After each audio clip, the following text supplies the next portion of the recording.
విమాన ప్రయాణంలో సీటు ఎంపిక కోసం అదనపు బాధుడికి ఇక కాలం చెల్లనుంది.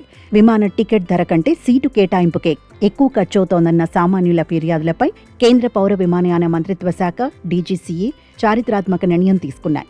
ఏప్రిల్ 20 నుంచి అమల్లోకి రానున్న కొత్త నిబంధనల ప్రకారం ప్రతి విమానంలో కనీసం 60% సీట్లను ఎటువంటి అదనపు ఛార్జీలు లేకుండా ప్రయాణికులకు అందుబాటులో ఉంచాలి.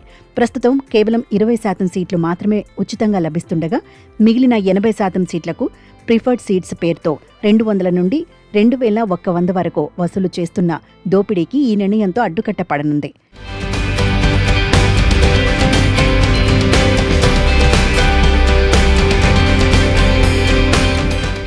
ముఖ్యంగా కుటుంబ సభ్యులతో కలిసి ప్రయాణించే వారికి ఈ కొత్త మార్గదర్శకాలు పెద్ద ఊరటనివ్వనున్నాయి. ఒకే పీఎన్ఆర్ నెంబర్పై టికెట్లు బుక్ చేసుకున్న వారికి సాధ్యమైనంత వరకు పక్కపక్కనే సీట్లు కేటాయించాలని డీజీసీఏ స్పష్టం చేసింది. గతంలో ఒకే టికెట్పై ఉన్న కుటుంబ సభ్యులను వేరువేరు వరుసల్లో కూర్చోపెట్టడం వల్ల కలిగే ఇబ్బందులకు ఇక స్వస్తి పలకవచ్చు. మరీ ముఖ్యంగా 12 ఏళ్లలోపు పిల్లలకు వారి తల్లిదండ్రుల పక్కనే సీటు ఖచ్చితంగా కేటాయించాలని ప్రభుత్వం ఆదేశించింది. దీనివల్ల చిన్నపిల్లలతో ప్రయాణించే తల్లిదండ్రులకు ఎదురయ్యే మానసిక ఒత్తిడి, ఆర్థిక భారం గణనీయంగా తగ్గుతుంది.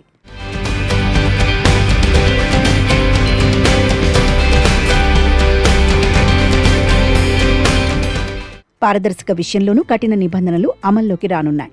విమాన సంస్థలు తమ వెబ్సైట్లు, యాప్లలో ఏ సీట్లు ఉచితమో, వేటికి ఛార్జీలు ఉన్నాయో స్పష్టంగా చూపాలి. సీట్లతో పాటు క్రీడా పరికరాలు, సంగీత వాయిద్యాల రవాణా ఛార్జీలను కూడా ముందే వెల్లడించాల్సి ఉంటుంది. అయితే ఈ నిర్ణయంపై ఇండిగో, ఎయిర్ ఇండియా వంటి సంస్థలు అసంతృప్తి వ్యక్తం చేస్తున్నాయి. సీట్ల ఆదాయం తగ్గితే టికెట్ మూలధరలు పెరిగే అవకాశం ఉందని ఎఫ్ఐఏ వాదిస్తోంది. అయినప్పటికీ రోజుకు 5 లక్షల మంది ప్రయాణించే దేశీయ విమానయాన రంగంలో ఈ మార్పులు సామాన్యుడి ప్రయాణాన్ని మరింత సులభతరం, చౌకగా మారుస్తాయని విశ్లేషకులు భావిస్తున్నారు.